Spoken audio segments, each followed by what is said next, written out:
Daily Detroit is brought to you by the community. Support our work at patreon.com/Daily Detroit. Hello and welcome to your Daily Detroit for Tuesday, January 7th, 2020. I'm Sven Gustafson. And I'm Jer Stays. On today's show, three things. First, Michelle Krebs from Autotrader joins Sven to comb through some of the data on 2019 auto sales across the industry. Can the record-setting sales numbers last?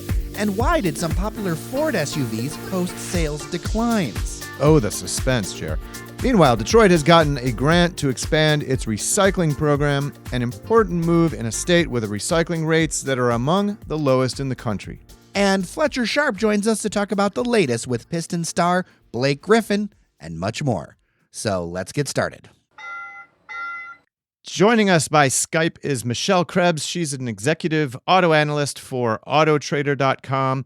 Michelle, seems like this was another strong year for auto sales. The overall number appears to have surpassed 17 million for the fifth straight year. Who did the best in 2019 and why? Well, you're right. 2019, the sales were down a bit, but it still hit 17 million, just barely, for the fifth consecutive year, and that is historic. We've never seen that happen. Well, let's start by segments. The segment you could not ignore this past year were trucks. 18% of all new vehicles sold were trucks. I think that's the highest percentage ever.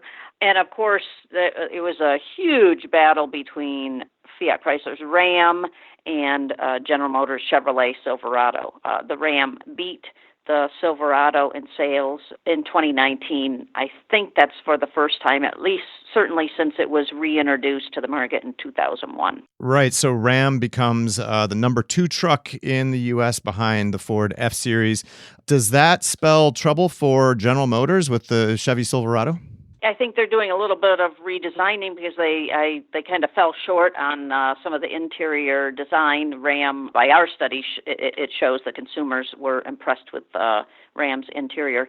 I don't think long-term. Also, remember General Motors endured a 40-day strike, which shut down truck production. So I think this next year will be telling. And also Fiat Chrysler put a lot of incentives and put a lot of those vehicles into fleets. And so we'll see if they continue to do that next year. Right. This year. GM's overall sales were down 2.3% for the year, while Fiat Chrysler dropped just a single percent.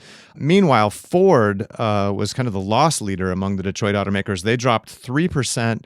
They saw declining sales for the Escape, the Explorer, and the Police Interceptor utility, which is basically the Explorer built for police departments. Michelle, I thought Americans were in love with SUVs. What gives here?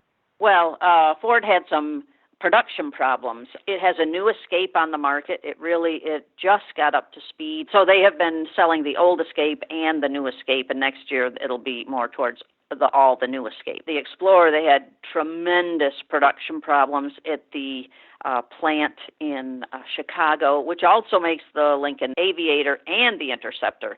And the Interceptor's coming last. So that slowed everything down for Ford. They are just getting production out there of the Explorer. They're still behind on the Aviator, and the Interceptor will be going to police departments just this year. So they've got some making up to do. Yeah. Meanwhile, Michelle, I do some freelancing for Autoblog. I wrote yesterday about how Ford managed to sell more than 220,000 Fusion and Fiesta cars. The Fiesta's not even in production anymore, and the Fusion is endangered. This despite, really doing nothing to try to move them off dealer lots. Well, they're selling those down.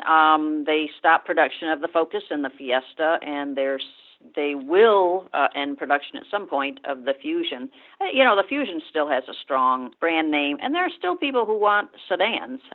There are fewer and fewer of those, but they're still out there. Yeah, 220,000 is a figure a lot of automakers would covet numbers like those. So 17 million now, 5 straight years. Michelle, how long do you think these kind of sales can continue?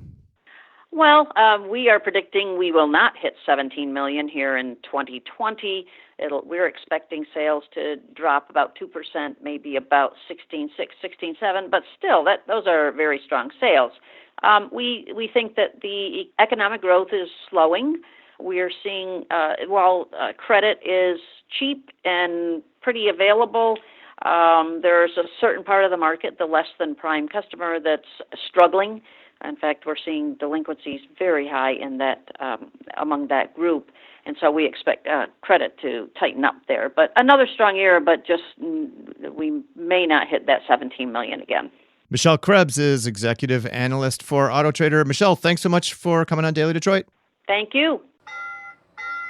Detroit will expand municipal recycling after receiving nearly $800,000 in grants from the Michigan Department of Environment, Great Lakes, and Energy, and a national nonprofit. The effort is funded by Eagle and the nonprofit Recycling Partnership, part of the state's Know It Before You Throw It recycling education campaign that launched last year.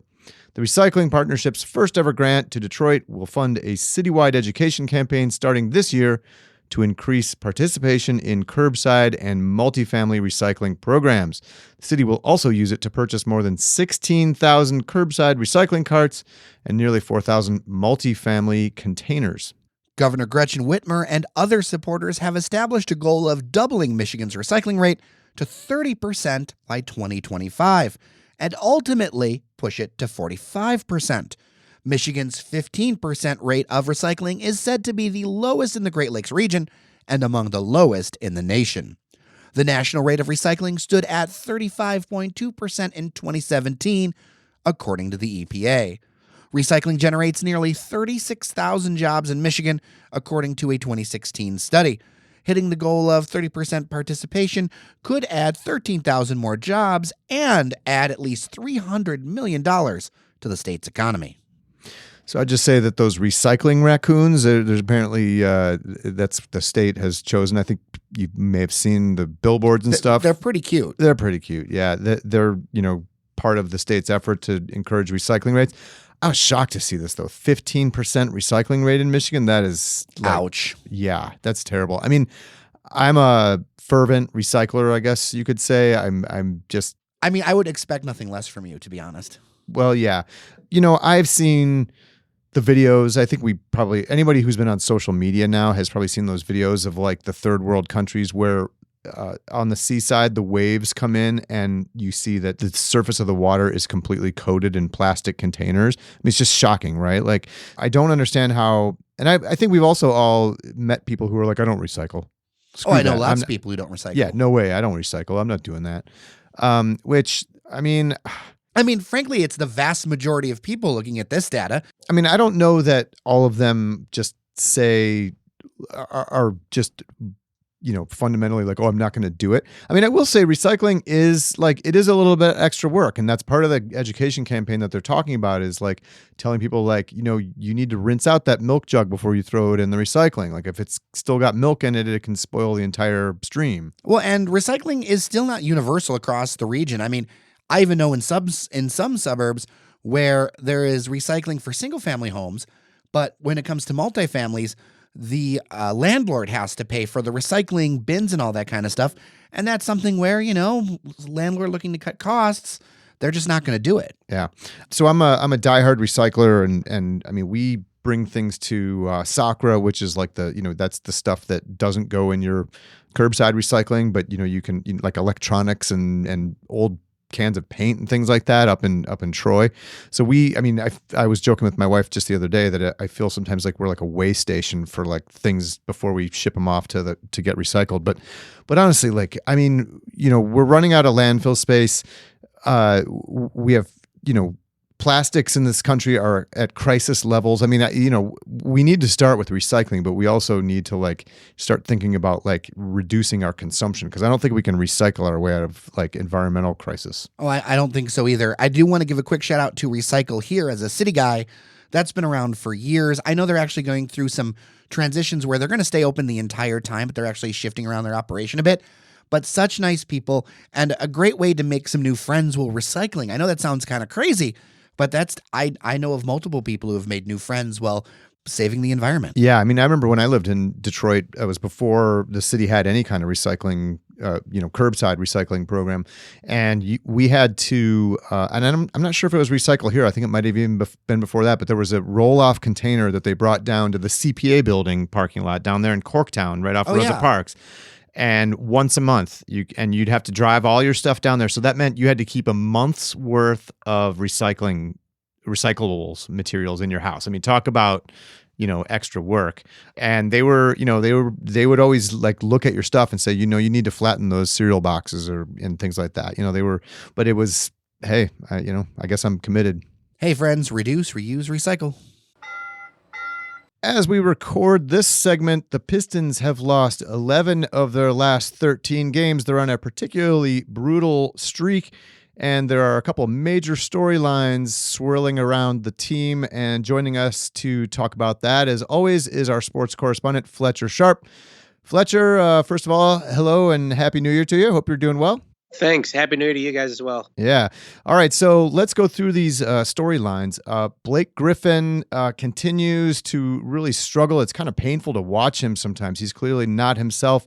Left knee still giving him troubles, and late breaking reports say he will undergo season-ending surgery. So how big of a deal is this for the Pistons? Last year, it would have said a very big deal because their offense was centered around him, and he was producing at a high level.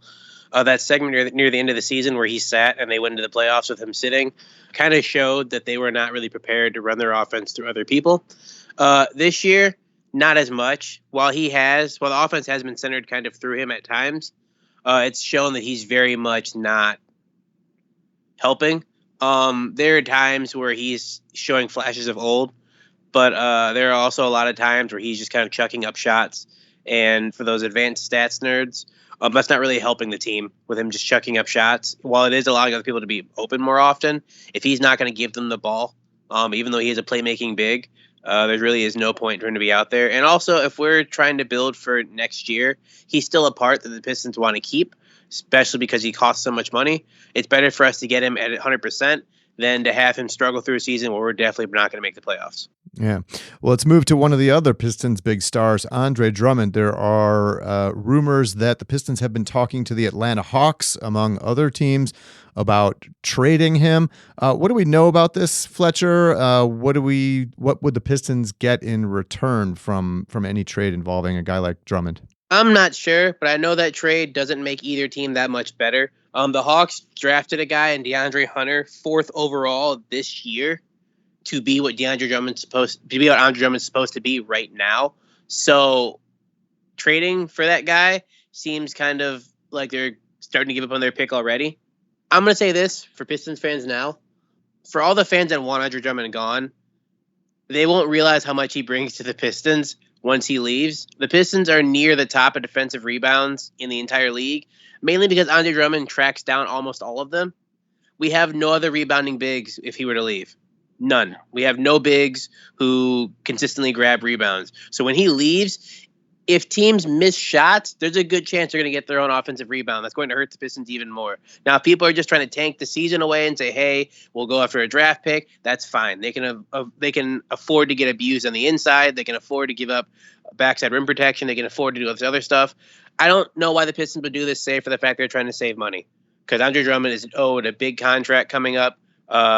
And I know he's looking forward to it. I know he said in the past he wants to retire as a Detroit Piston. But I also know that when you're his age and people are waving a max deal in front of you, it's kind of dumb to not try and go for it. Get as much money as you can before your season's over. But to these two storylines, I mean, obviously Blake Griffin having to undergo surgery is no fault of anyone's, but, being willing apparently to entertain trades for Andre Drummond, does this suggest maybe that, now that they're well below 500, the Pistons maybe are ready to just kind of, wave the white flag and just kind of go into rebuilding mode for next season? If you ask Dwayne Casey, he'll say no. If you ask Tom Gores, he might shrug at you. It's looking kind of like the Pistons might be trying to find that draft pick. I'm hoping not, because when they're doing decent to good, they're exciting. Even when they're bad, they still play a nice kind of run and gun style that's entertaining, even if they are clanking some shots, even if people won't go to the games as much. But I don't see a reason why to try to make push for a playoff spot when two of your three, now actually all three of your main starters you had coming in, Reggie Jackson, Blake Griffin, and Andre Drummond, are potentially going to be out for a while, whether it's Andre Drummond being traded and the other two being hurt. So I don't really see why they would start to try to push for a playoff spot continuously, because they're missing way too many parts. And I think unless they go on some historic 28-game win streak, breaking that record by the Rockets from a few years ago, I don't really see them getting back in the playoff race. All right, let's talk about something hopefully optimistic, and that is rookie Sekou Doumbouya, which is a name that Pistons fans might need to learn how to pronounce here if current trends develop. He's the Pistons' first-round draft pick from this year, French guy. He's the youngest player in the NBA. He made his first 3 starts for the Pistons recently after playing in the G League out in Grand Rapids. What did we see out of Doumbouya? He's coming into his own. I thought they were going to try to stash him over in Europe, honestly, at first. So when he came over, I was kind of excited to see, because Grand Rapids is not far away, a lot closer than France. So you'd be able to go see him in person. From the clips and the games I've seen of him playing with the Grand Rapids Drive, he struggled at first, mainly because when he played over in Europe, he was one of the more athletic types. So he had to try to find his rhythm as a jump shooter a little bit here, because while he was more athletic than most players, he was not supremely more athletic than other players. And seeing his rounding into being able to shoot the ball consistently has been a really welcome thing.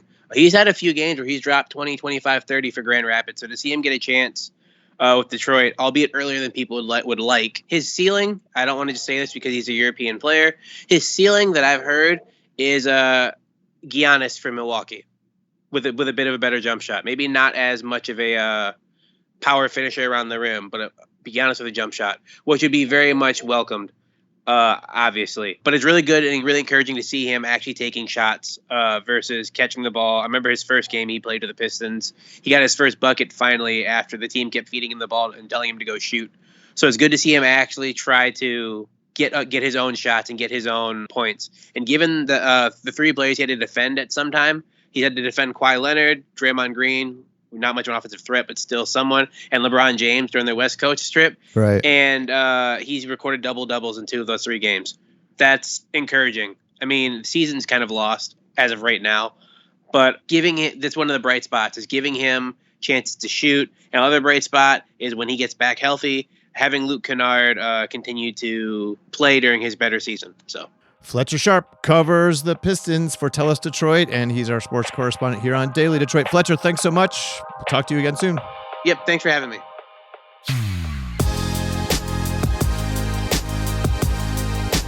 And we're done for today. Quick shout out to Inside Podcasting and our friend Dave Lingholm for writing one of the nicest things about us that we've ever read. For sure. Thank you, man. The note got sent into thousands of inboxes through the national newsletter, and it's ran by the incomparable Skye Pillsbury. She's really great. I'll be sure to include a link to it in the show notes. And just a quick reminder, we are people-powered here at Daily Detroit.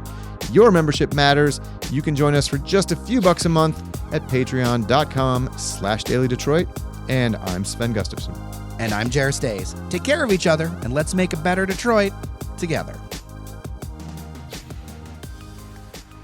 Hello, and welcome to your Daily Detroit for Tuesday, January 7th, 2019. I'm Sven Gustafson. It's 2020. Did we do it on the top of this show? Yes, we did! Good catch. I didn't even... Because Randy would have been like, you guys, it's 2020. What do you want to fix first?